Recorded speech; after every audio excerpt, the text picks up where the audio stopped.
എല്ലാ സുഹൃത്തുക്കൾക്കും life vision ടോക്സിലേക്ക് ഒരിക്കൽ കൂടി സ്വാഗതം ചെയ്യുന്നു. ഞാൻ GK തുമ്പക്കാരൻ.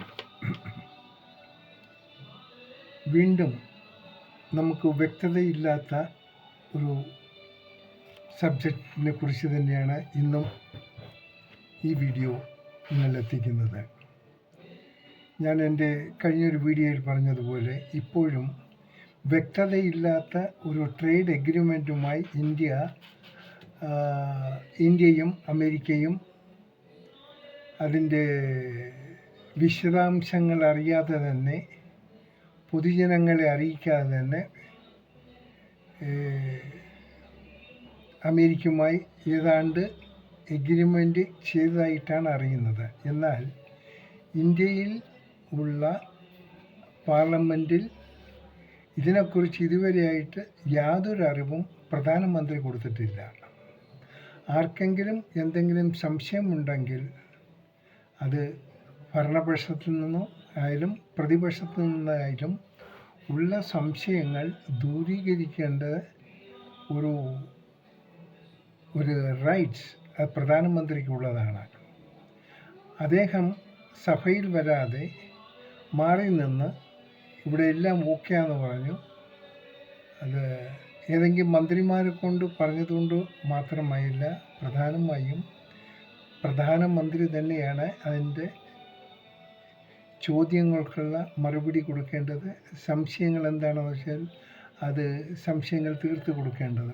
ഈ ദിവസമായിട്ട് അതൊന്നും നടന്നു കണ്ടിട്ടില്ല. ഒന്ന് മനസ്സിലാക്കാനുള്ളത്, ഇന്ത്യയിൽ 140 കോടി ജനങ്ങളുള്ളതാണ്. 140 കോടി ജനങ്ങളെ റെപ്രസെൻ്റ് ചെയ്യുന്ന ഒരു വ്യക്തിയാണ് പ്രധാനമന്ത്രി നരേന്ദ്രമോദി. അദ്ദേഹത്തിൻ്റെ ഉത്തരവാദിത്വം നേരായ രീതിയിൽ നടത്തിയെങ്കിൽ മാത്രമേ ഈ 140 കോടി ജനങ്ങളും പ്രധാനമന്ത്രി എന്ന രീതിയിൽ വേണ്ട ആദരവും വീണ്ടും അടുത്തൊരു ഇലക്ഷനും അദ്ദേഹത്തെ സപ്പോർട്ട് ചെയ്യുകയുള്ളൂ. ഇപ്പോൾ കാണുന്നത്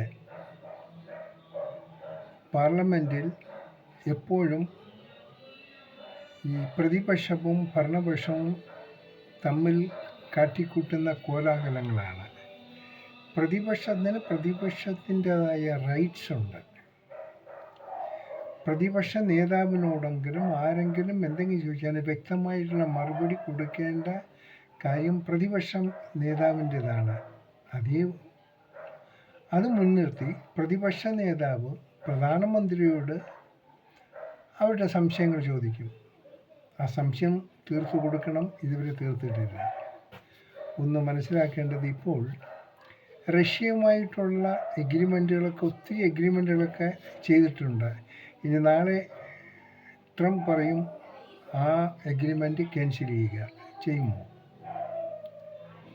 ഈ അമേരിക്ക എന്ന് പറഞ്ഞാൽ അമേരിക്കയുടെ ഇരട്ടത്താപ്പ് നയം മോദിക്ക് മനസ്സിലായില്ലെങ്കിലും ഇന്ത്യയിൽ വസിക്കുന്ന 95% ആൾക്കാർക്കും അമേരിക്ക എന്താണെന്നും അവരുടെ നയം എന്താണെന്നും എല്ലാവർക്കും അറിയാം.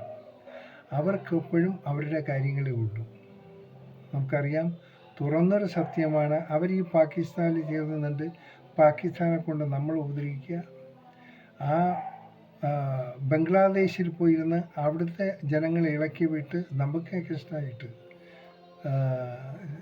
വേണ്ട കോലാഹലം ഉണ്ടാക്കുക. ഇങ്ങനെയുള്ള ഇതെല്ലാം ഒരു തുറന്ന സത്യമാണ്. ഇത് മനസ്സിലാക്കണം. ഇത് മനസ്സിലാക്കി ഇതെല്ലാം ഉൾക്കൊണ്ടുകൊണ്ടായിരിക്കണം അമേരിക്കയുമായി നമ്മൾ എന്തെങ്കിലും ഒരു ട്രേഡ് ഡീൽ നടത്തേണ്ടത്. എൻ്റെ അറിവ് ശരിയാണെങ്കിൽ ഇപ്പോൾ നടന്നിരിക്കുന്ന ഈ ട്രേഡിൽ കർഷകർക്ക് വലിയ ഗുണകരമായ കാര്യങ്ങളൊന്നും കിട്ടുന്നത് പോലെ തോന്നുന്നില്ല. പിന്നെ എന്താണ് അമേരിക്കയിൽ നിന്ന് ഇവിടെ ഇറക്കുമതി ചെയ്യേണ്ടത്? അതിനും കുറച്ച് നിബന്ധനകൾ വച്ചിട്ടുണ്ട്. നമുക്ക് ആവശ്യമുള്ള സാധനമാണ് നമ്മൾ ഇറക്കേണ്ടത്. ഈ നരേന്ദ്രമോദിക്ക് നാളെ അമേരിക്കയുടെ ഒരു പ്രോഡക്റ്റായ പെപ്സിയും കൊക്കക്കോളയും ഇവിടെ അതിനൊരു ലിമിറ്റേഷനോ അതിൻ്റെ ടാക്സിൽ എന്തെങ്കിലും മാറ്റങ്ങൾ വരുത്താൻ പറ്റുമോ? അവരിവിടെ കോടാനുകോടി ലാഭം കൊയ്യുകയാണല്ലോ. നമ്മുടെ മാക്സിമം ഉള്ള നികുതി നമ്മളിൽ നിന്നും പിരിച്ച് അവർ ധനികരാകുകയാണ്. മറിച്ച് നമുക്ക് എന്താ കിട്ടുക? ഞാൻ കൂടുതൽ വിശദാംശങ്ങളിലേക്ക് കടക്കുന്നില്ല. വീണ്ടും ഒരിക്കൽ കൂടി പറയുന്നു, ഈ മറ്റുള്ള നമ്മുടെ സുഹൃത്ത് രാജ്യങ്ങളെ മാറ്റി നിർത്തിക്കൊണ്ട് ജസ്റ്റ് എല്ലാം തുറന്ന ഒരു അധ്യായം അമേരിക്കയുമായിട്ട് തുറക്കുന്നത് വളരെ ശ്രദ്ധിക്കണം. ദോഷമുണ്ടാകരുത്.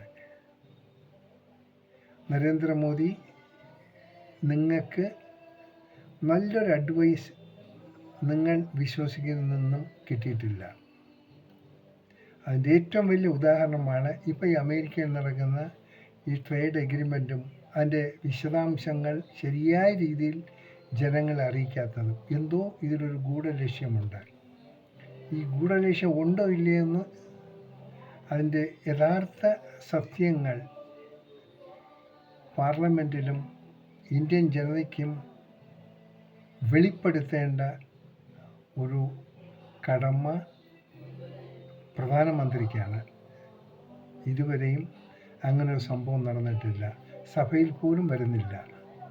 ഇത് വളരെ മോശമായൊരു പ്രവണതയാണ്. എപ്പോഴും എപ്പോഴും മേക്ക് ഇൻ ഇന്ത്യ, എന്താണ് make in India? Make in India. ഇന്ത്യയിൽ നല്ല സയൻറ്റിസ്റ്റുകളുണ്ട്. അവിടെ എന്ത് ടെക്നോളജിയാണ് അമേരിക്കയിൽ നിന്ന് കൊണ്ടുവന്നത്, അതിൻ്റെ ടെക്നോളജി അത് ഇന്ത്യയിലും നല്ല സയൻറ്റിസ്റ്റുകളുണ്ട്. ഇപ്പം ഈ എഗ്രിമെൻ്റ് ഒന്ന് രഹസ്യമായിട്ട് വെക്കേണ്ട ഒരു സാധനമല്ല, അത് ഓപ്പണാക്കേണ്ട ഒരു സാധനമാണ്. ഓക്കെ, വല്ല ഡിഫൻസും അതുമായിട്ട് വല്ല ടെക്നോളജി ആണെങ്കിൽ അത് നമ്മുടെ പബ്ലിക്കിനെ അറിയിക്കേണ്ട, because of the security reason. ഇനിയിപ്പോൾ ആരെങ്കിലും ചോർത്ത് വല്ല പാകിസ്ഥാനോ മറ്റു രാജ്യങ്ങൾക്ക് കൊടുക്കുമെന്നുള്ളത് വേണ്ട. That is totally different. ഇതൊരു ഓപ്പൺ ട്രേഡ് എഗ്രിമെൻ്റാണ്. കയറ്റുമതിയും ഇറക്കുമതിയും കുറിച്ച് ഉള്ള കാര്യമാണ്. അത് ജനങ്ങൾക്ക് അതിനെക്കുറിച്ചുള്ള ശരിയായ അവയർനെസ് കൊടുക്കേണ്ടത് മന്ത്രിയുടെ ഭരണപക്ഷത്തിൻ്റെ ആവശ്യമാണ്. ഭരണപക്ഷം അതിനു വേണ്ടിയാണ് നിങ്ങളെ ജനം തിരഞ്ഞെടുത്ത് വിട്ടിരിക്കുന്നത്. നിങ്ങളെന്തും വേണ്ടാത്ത കോപ്രായങ്ങൾക്കാണെങ്കിൽ അതിൻ്റെ ശിക്ഷ ജനം അനുഭവിക്കരുത്. അത് അനുഭവിക്കാതിരിക്കണമെങ്കിൽ നിങ്ങൾ പ്രതിപക്ഷവുമായി ആലോചിക്കണം, മറ്റെല്ലാ സംഘടനകളും ആലോചിച്ച്, ബിസിനസ് മേഖല ഇങ്ങനെയൊക്കെയുള്ള എല്ലാവരുമായിട്ട് ആലോചിച്ച് വേണ്ട ഒരു തീരുമാനം ആയിട്ടാണ് എടുക്കേണ്ടത്. അതിനുശേഷം ഇതെല്ലാം പ്രാബല്യത്തിൽ വരുത്തുക. ഒന്നുകൂടി സൂചിപ്പിക്കുന്നു, ഈ റഷ്യയെ മൊത്തം അങ്ങനെ അവോയ്ഡ് ചെയ്തുകൊണ്ടുള്ള ഒരു ബിസിനസ്സിലോട്ട് കഴിയുന്നതും പോകാതിരിക്കുക. റഷ്യയുമായിട്ട് അത് ഇന്റേണൽ, അത് ബിറ്റ്വീൻ റഷ്യ ആൻഡ് ഇന്ത്യ. അതിൽ മറ്റൊരു രാജ്യം കൈകടത്തേണ്ട കാര്യമില്ല. അവർ നമ്മുടെ സുഹൃത്തുക്കളാണ്. ആവശ്യ സമയത്ത് നമ്മോടൊപ്പം നിന്നവരാണ്. ഇപ്പോൾ ഇത് മൈ ഫ്രണ്ട് ട്രംപ് എന്ന് പറഞ്ഞല്ലോ, മൈ ഫ്രണ്ട് മോദി എന്ന് പറഞ്ഞല്ലോ, ഇത് രണ്ട് രാജ്യത്തിൻ്റെ പ്രധാനപ്പെട്ട കാര്യം. അത് ഈ 140 ജനങ്ങളുടെ കാര്യമാണ്.